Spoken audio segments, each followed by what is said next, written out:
Good afternoon. Data breaches are now estimated to cost the healthcare industry alone $6.2 billion a year, and an average single breach costs approximately $2.2 million.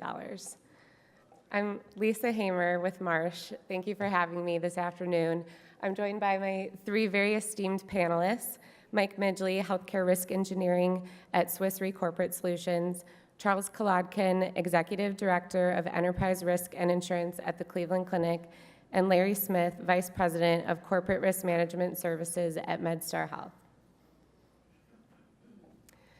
So in case you haven't had enough conversations and presentations on cyber liability, that's what we're going to be talking about here today.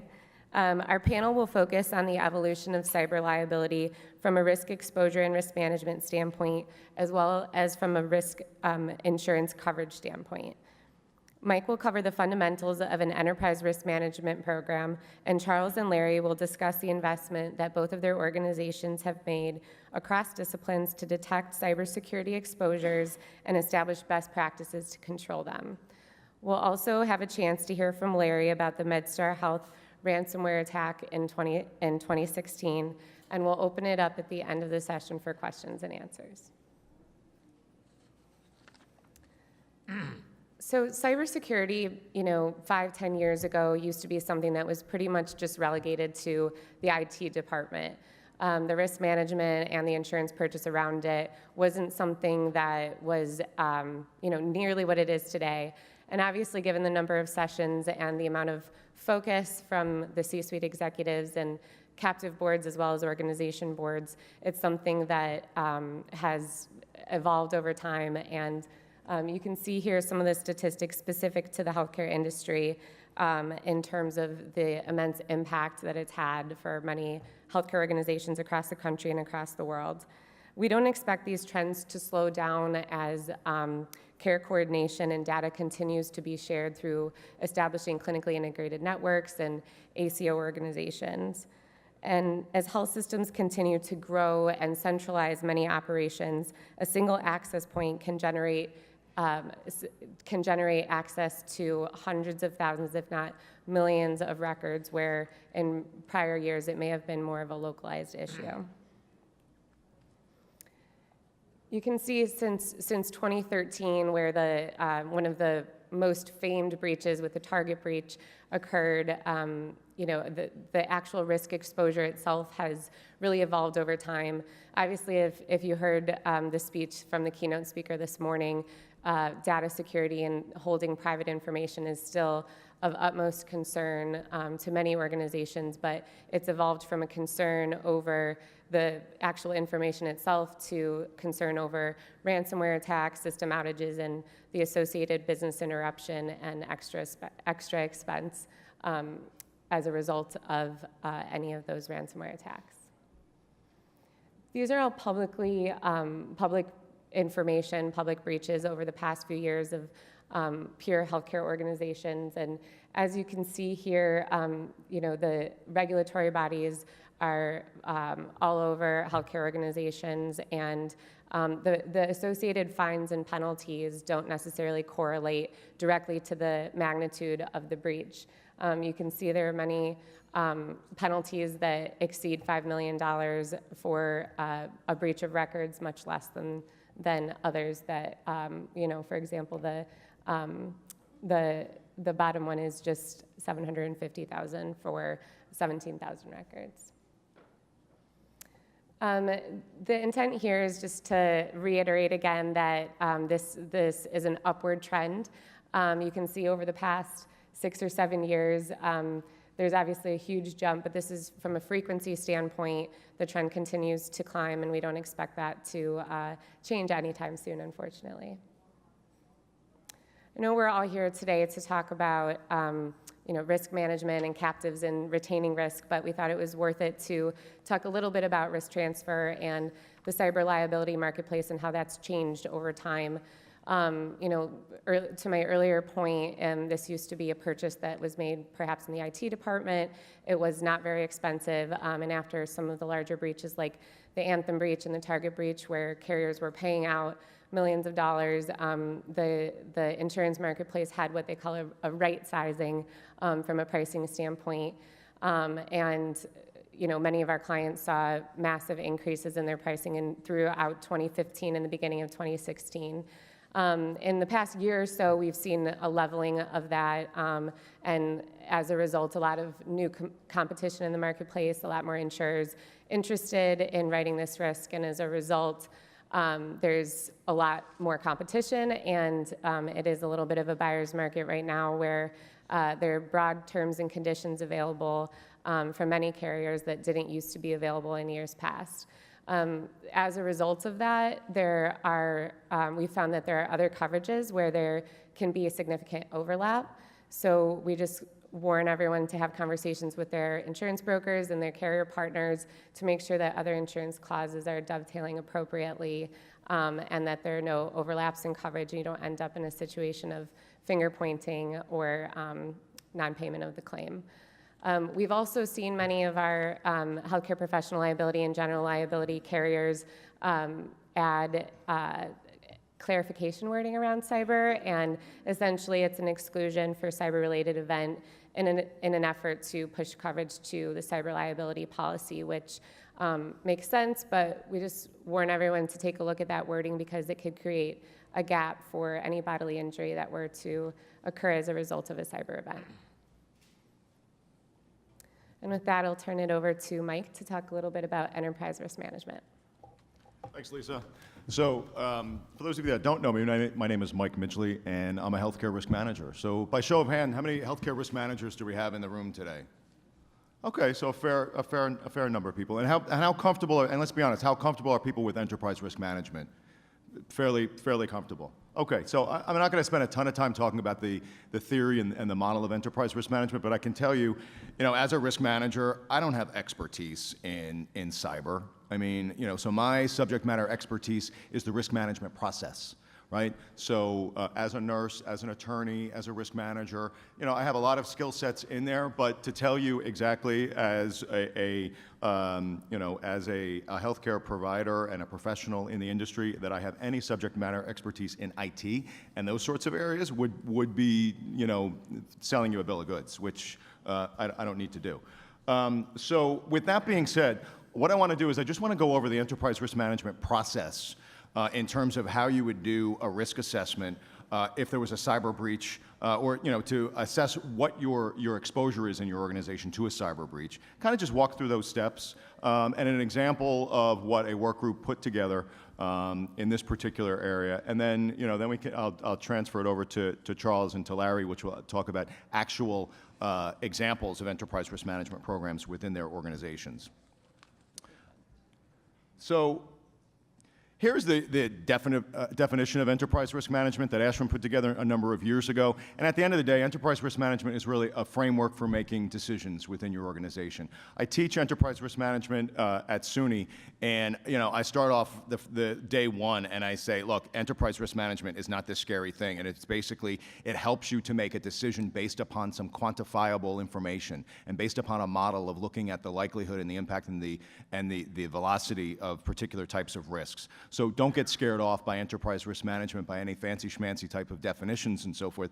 But what you really need to focus in on is making a decision and looking at things like the value protection piece that we're all very familiar with and we've all done for many years, and that's the loss control piece, and that's how do we insure our risks, and that's things that we've been doing for many, many moons. But then there's also the side of the value creation, where we're looking at things like provider satisfaction and patient satisfaction and our return on investment and things that we can create value for within our organization. So those are all very important as well. And we do that by looking at any type of risk and any type of decision that we need to make in our organization by looking at different risks in different type of domains, right? So we're looking at these 8 different domains. And From an operational perspective, we're looking at things like policies and procedures and your infrastructure and what's actually going on a day-to-day basis within your organization.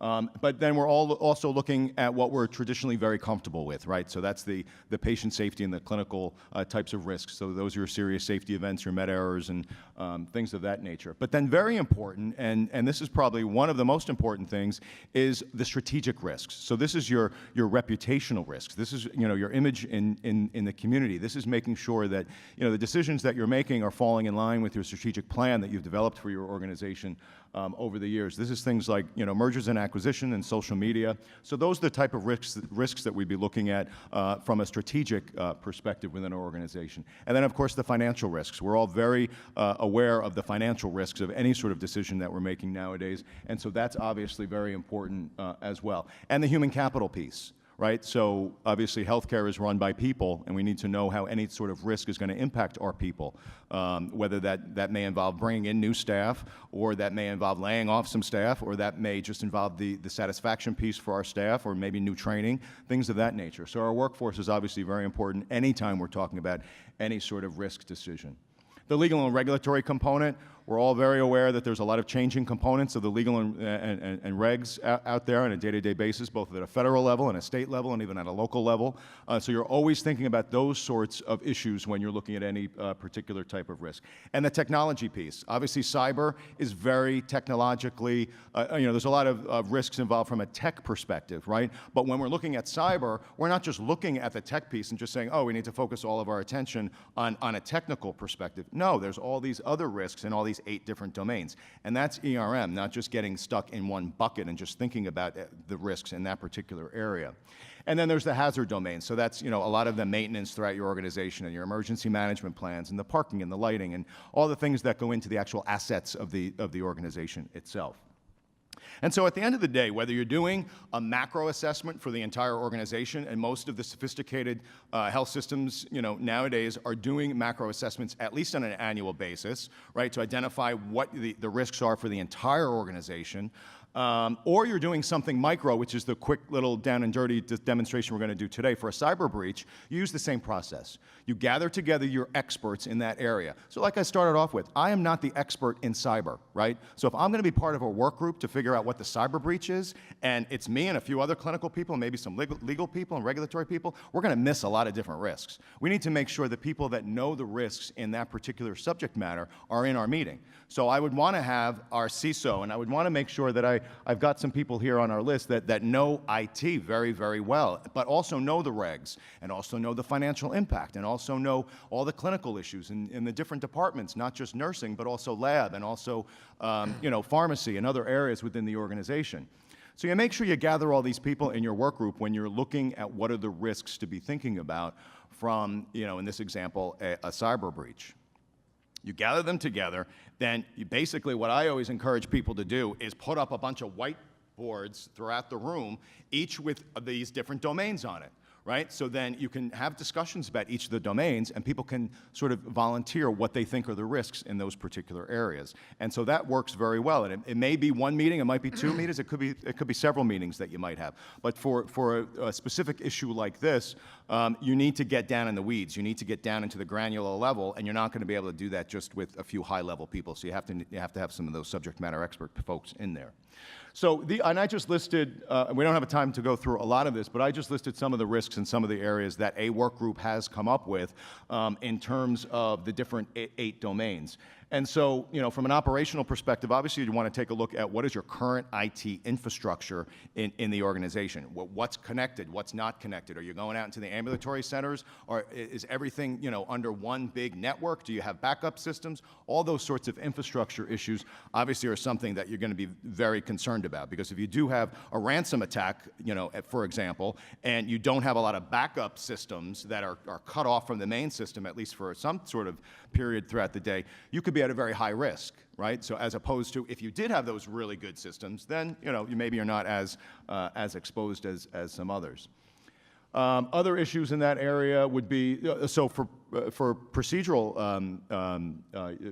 the way you would actually have policies and procedures for allowing the IT users to use some of the systems. So what's your process when somebody gets hired to get them into the system, but then also what's your process when someone gets fired, or there's layoffs, or there's transfer to a different type of security level, that they get out of certain systems. They don't have authority to get in certain types of systems. So that's obviously a critical issue in that, and you'll see some other examples listed up there as well.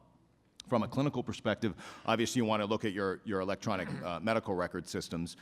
You want to make sure that you're looking at if there were to be a breach, what are some of the things that you're really concerned about? And that could be the transition of care, that could be things like discharge process and downtimes procedures and your barcoding systems, and things like your reporting systems if there are serious safety events during that time. From a financial perspective, obviously one of the big issues you'd be thinking about is how much insurance do we need to carry, or do we want to put it in our captive, or do we want to insure that in some other sort of way? So what's the expense of that? What are the defense costs? What are the fines and the penalties? Lisa listed some of those fines and penalties, and they could be staggering. So you want to make sure that you're taking some of that into account as well. From a human capital perspective, obviously you want to assess your organization's culture to see if you've got a system in place where you have a strong comfort that people feel empowered to stop the line if they need to, if they see something. So, see something, say something. Do your staff within your organization feel empowered to do things like that? Staff fatigue, training and education, what are your systems like that you do on a quarterly or an annual basis in terms of allowing, providing people with education on, what sort of emails should they be opening, what sort of attachments should they be forwarding on to your IT specialists to look into. From a strategic perspective, obviously very important, if there is a cyber breach and you're paying out a lot of fines and penalties and, you have downtime and business interruption and so forth, that could be a huge blow to your brand. So that's a reputational risk, obviously, that you'd want to take into consideration. Media relations, advertising, affiliations and mergers and things of that nature. These are all things that would come up when you're having a conversation about the strategic risks to your organization. And obviously technology, a lot of the stuff that would come out from your CISO, the people that have that expertise in that particular area. From a legal and a regulatory perspective, obviously you want to know, what's going on within the industry right now from some cases that might be fresh, that have some precedent in that area from a federal perspective, but also from a state perspective. And then what are some of the best practices out there in the industry? How can you benchmark what you're doing to other organizations from that perspective? And then in the hazard domain, you'll be looking at things like your crisis management systems and your backup systems, and do you do drills, and what are your early warning signs and things of that nature. So then, basically what you would have within your already existing enterprise risk management program, where you would have your own definition and your own policies and procedures, but you would develop your own scales for likelihood that this risk would actually impact your organization. You'd come up with your own scales for velocity of how quickly that type of risk would reach a maximal impact, and then you would come up with a scale for your impact itself. And so that would be, basically how I educate people is to have sort of some examples throughout each of those domains to look at what would be a significant impact to your organization versus what would be a less impact to your organization. And you would rank those on a scale of 1 to 5, and some of those resources are available at the end of this PowerPoint that I don't have time to go over it now. We can talk about it later at any point, or there's a lot of resources available on the ASHRM website if you're also interested.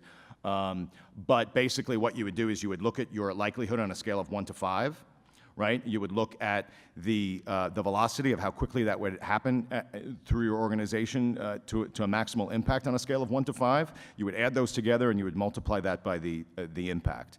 And so what I have here is your procedure for authorization of the IT users. That's one of the most significant risks that this work group came up with, followed by, you'll see some of the other ones there, that your brand, your reputation, the velocity of change within the organization, how do you keep up with those, and how do you do the upgrades to the new systems and so forth, and on and on and on. Down here is some of the other issues as well. So I'll turn it over now to Charles, who's going to give you some examples from Cleveland Clinic. Thank you. Oh, sorry. Yeah. So I'll take some of the concepts that Mike just went through and try to show some applications at Cleveland Clinic, how we approach ERM and the cybersecurity threat. I like to think of cybersecurity, maybe a way to understand it, at least it helps for me, is, imagining maybe a medieval lord. And a medieval lord's got builds a castle to protect himself and to feel secure, but you don't want to just have a castle, you want to have a moat. You want to have a bridge over the moat, and you want to clear the area around the outside of the moat so that you can see invaders coming. And maybe in the forest, you've got people in there, so you're going to periodically send rangers out there and just make sure that you're safe. And then if you are breached, you still got your guards there. And maybe you've got your valuables stored in multiple places. But if you really want to approach security to feel secure, you might have to do a multiple of things. So with that, here's a customary security structure that you might see in a normal hospital or other healthcare organization. So the perimeter. And the perimeter protection is your first area of control, but typically it may not block a malicious file, and that's been demonstrated repeatedly this morning, how that's very vulnerable. So you've got an email system, but your email is just the gateway entry to people's inboxes, and as I think it was Joel Lynch demonstrated, you're not really as secure as you might think you are. So, and that's Joel Lynch, who's the IT guy. So we have caregivers, and we do this a lot, but they will open suspicious emails, and I'm sure if they're doing it at our organization, they're doing it at yours. You rely on antivirus protection, but sometimes it doesn't react. And then if you do hear about something, you want to be able to make sure that you hear about an incident and you have the adequate response. And hopefully people are going to drop everything and it's all coordinated. And that's the layers of protection.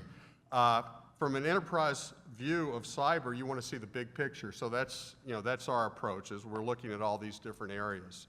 So if we take it to the next, or the first step, in the risk identification stage, what we might want to do is, we talk about perimeter protection.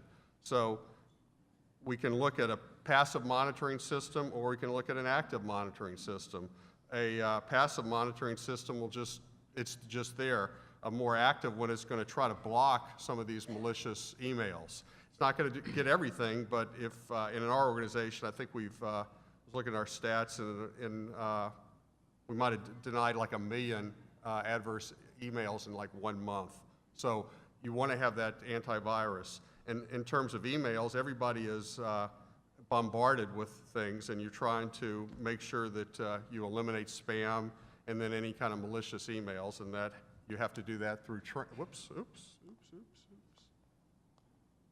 Yeah, so we want to do that through training of our employees, and we do all sorts of awareness. One of the things that we do in our organization is we've got, and this may be fairly common, a fish, and we have a blue fish on all of our email, and anytime you get a suspicious email, you're supposed to click on that and it notifies our IT. And one of the good things that we're doing is that something sleeping in your system, waiting to be opened as soon as you reopen the system.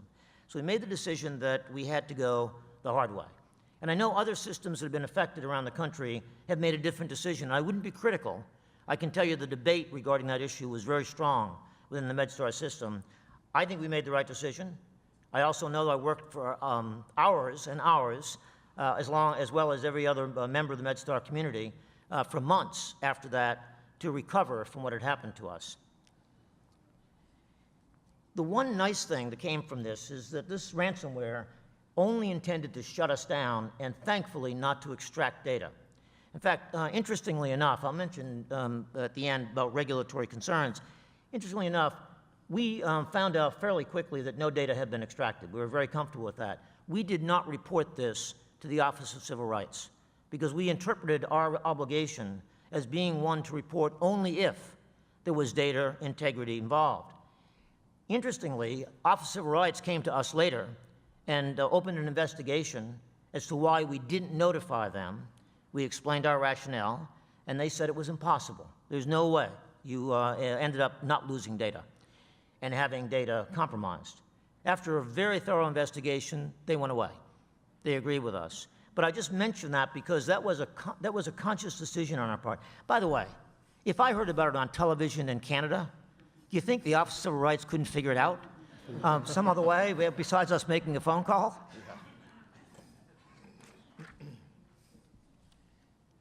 Communication. I'll only cover, you can look at the slides, but internal and external communication was extremely important. We had 30,000 associates who immediately needed to know what we wanted them to know and needed to know in order to continue operating, taking care of those patients I mentioned. So preparing communications to get out to the 30,000 folks affected was extremely important. And you've got people in that 30,000 who have their own vested self-interest because of their dependency on system applications, researchers who are wondering how can they get their access to their research for the paper that they're developing or for the project that they're being funded for. And so we also had to have a communications center in place to take those calls and deal with each of the issues that all of our associates felt, both collectively and then individually. And externally, as you might imagine, ransomware is a sexy issue to talk about in the media. And the media wanted to know immediately what was the amount requested or demanded, what we're going to do about it, we're going to pay it or not going to pay it, and we had to figure out what we were willing to share with the public and what we were not willing to share. We're also in a very a visible area of the country. Washington, D.C., and the White House and the Capitol are a couple of the buildings that we have responsibility for taking care of. You may have seen that when Representative Scalise was injured by gunshots or harmed by gunshots, he was brought to Washington Hospital Center. That's one of ours. So we immediately had to get a hold of the president. Thank goodness it was the other president. Because we were trying to keep under wraps, and I'll be a little concerned about tweets.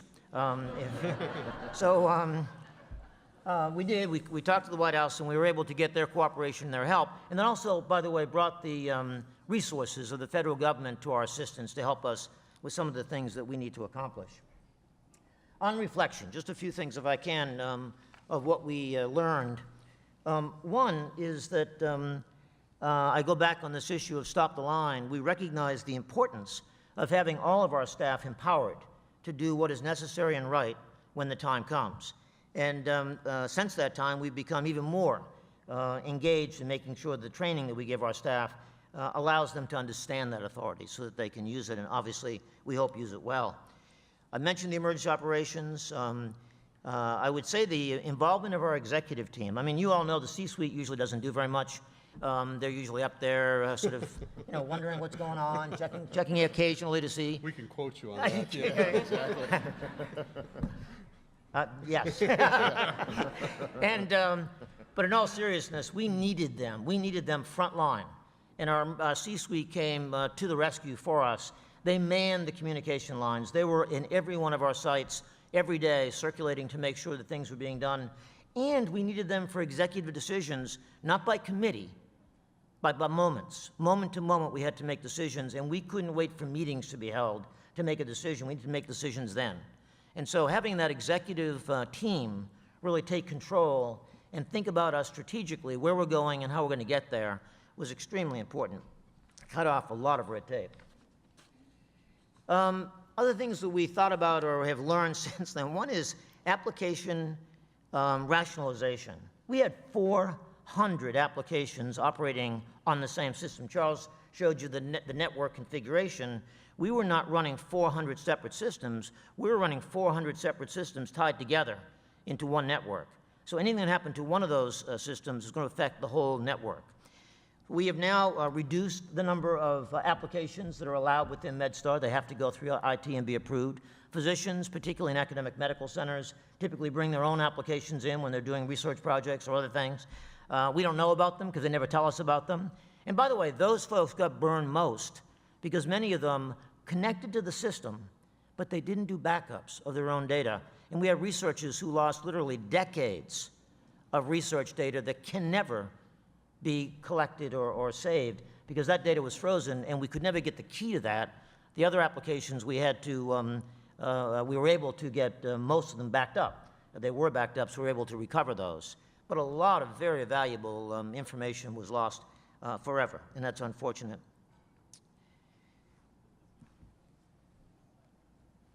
moment or two on insurance, and I won't go through the slides so much as maybe just tell you anecdotally. Understand your insurance coverage. I didn't know what I had on March 28th in Montreal when I was asked the question, so what are we covered for this? And my answer was, I don't know. I don't really have a clue.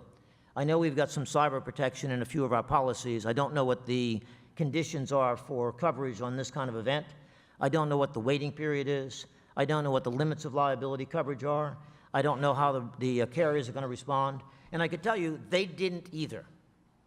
So when I went to them to file our 3 claims with our 3 different carriers, one was a property carrier that had cyber liability, business interruption coverage. One was a kidnap and ransom policy that I bought from my C-suite. See, I do protect them. I mean, I might talk about them, but I still protect them. We bought a ransom policy for our executive team. Actually covers everyone in the system, but for those who are traveling internationally, and we are concerned that they could be actually physically kidnapped and held for ransom. Found out, didn't know, the insurer didn't know either, that in that policy the language actually covers this kind of ransom, which didn't exist when we started the policy. We bought this policy 12 years ago and have maintained it at a very small premium. We found out we had a couple $1 million worth of cover that no one actually realized we had until I went through the policy and we discovered it. Rachel Lako was sitting in the audience. She's my insurance manager. If it weren't for her, I'd be $2 million short because she did a wonderful job of locating that. And so again, I just urge you to understand what you've got. And the second part for us, once we did understand, we realized that our biggest risk, our balance sheet risk, was business interruption. And when I looked at the policies we had scarce resources for business interruption. And this last year, we've gone through an extensive process of doing risk analysis and looking at our enterprise risk, particularly in this area, and working with our broker, going to the market and going from $10 million of total coverage for cyber, both third-party as well as first-party coverage, to $100 million. Is that enough? Is that too much? I haven't got a clue. And I can tell you the market doesn't know either. The best, and the brokers are great. They're doing everything they can to understand this risk as much as we are. But I can tell you we're all learning as we go through this process. And so I think if you haven't done it yet, back up the shop, it really would be helpful to get a group of folks together, CFO, general counsel, compliance officer, risk manager, IT folks. By the way, we hired an executive vice president for IT security who now manages our IT security. And may I say, we did everything Charles talked about in terms of the castle.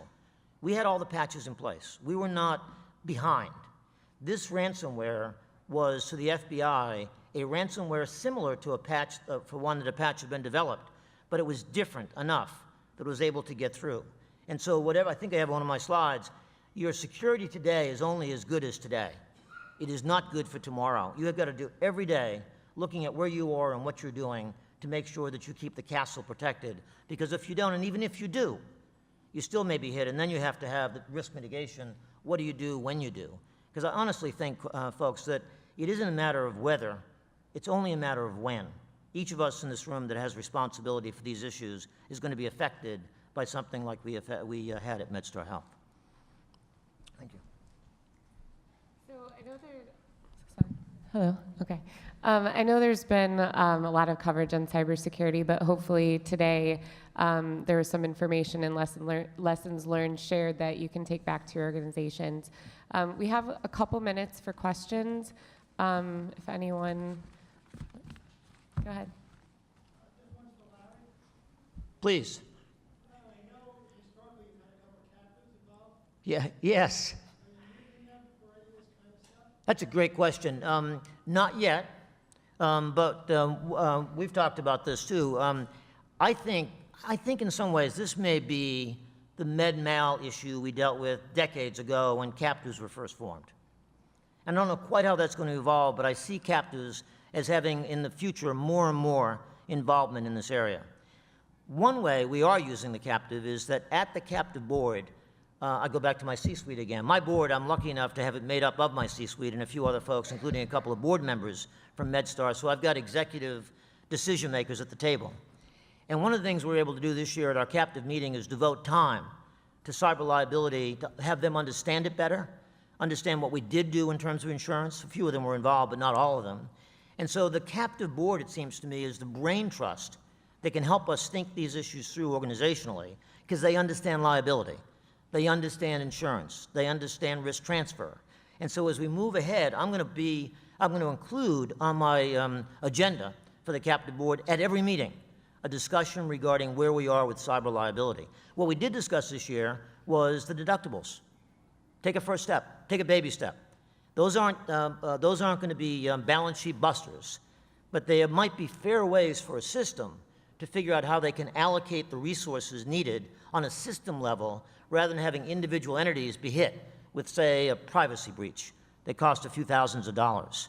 And we could do it. And the other thing it will allow us to do if we do it through the captive is I'm concerned that I'm not sure I'm aware of all the things that are going on within a large organization like MedStar. But if we centralize that through the captive insurance company, all that information comes to me and us, and we might be better off, better able to understand what our risks look like over time. Yeah, and we do some things similarly and differently than MedStar. So first, the question was, do you have cyber coverage through your captive? And we have some. It's very much supplemental. We have what I would call a traditional program for privacy or network security that's commercial insurance.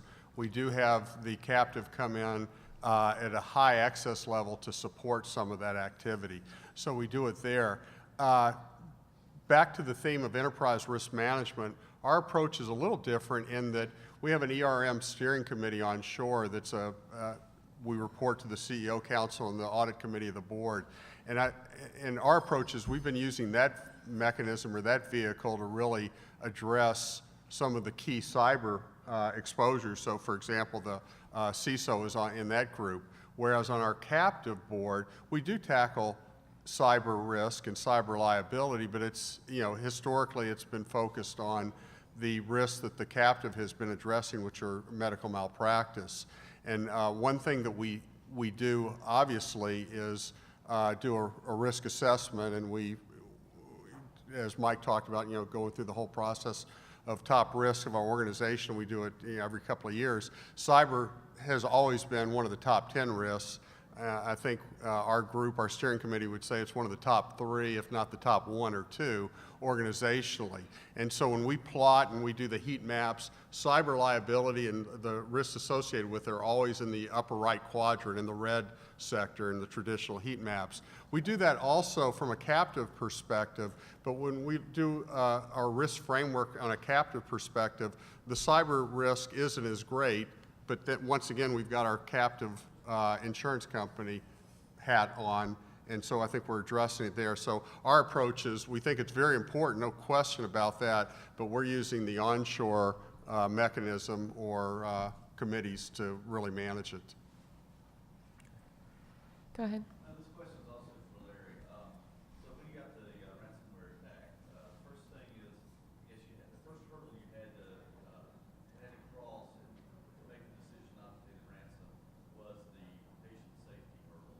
So I'd like to maybe you could unpack a little bit how that played out in your discussions. And secondly, what was the role of backup? The role of Backups. gotcha, yeah.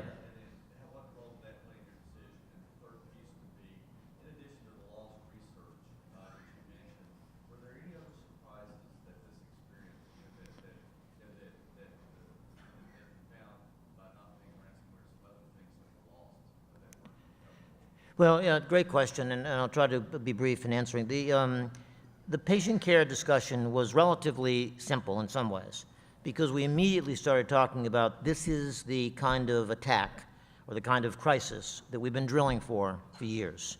Is there anybody here that thinks that we can't go ahead, and we don't know how long, that we can't go ahead and operate under those conditions and take care of patients?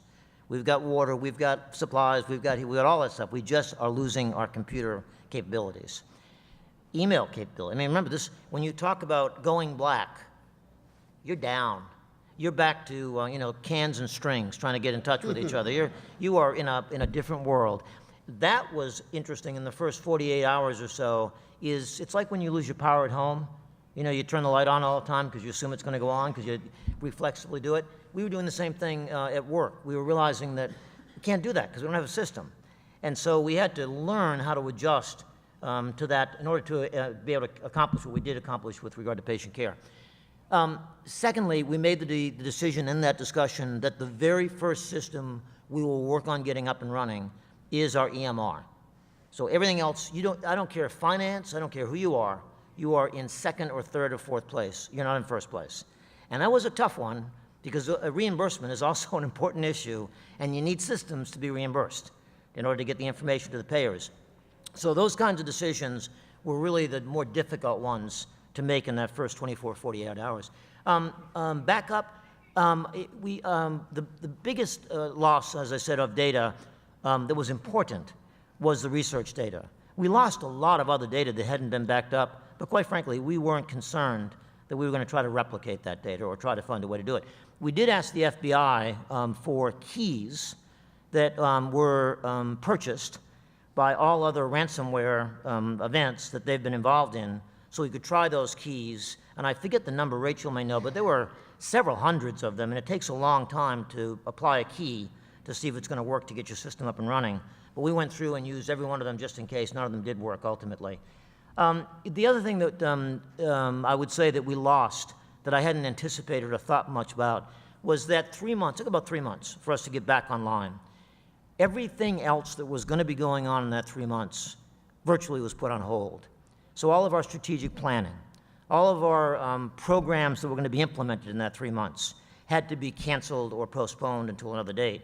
So we lost 3 months of our institutional life during that process, in essence, trying to take care of the basics. And I don't know how to measure that. I don't think you can buy insurance for it. I tried to get some coverage for it, but nobody would listen to my arguments. And I couldn't quantify it. I honestly couldn't quantify it. The other thing I found out is that when something like this happens, the amount of money you spend on pizza is almost as much money as you spend on the rest of the project. It was.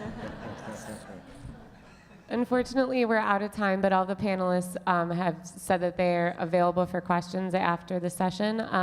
Also, the slide deck that's available online has an appendix with a lot of additional information and resources. Thank you all for your time. Thank you.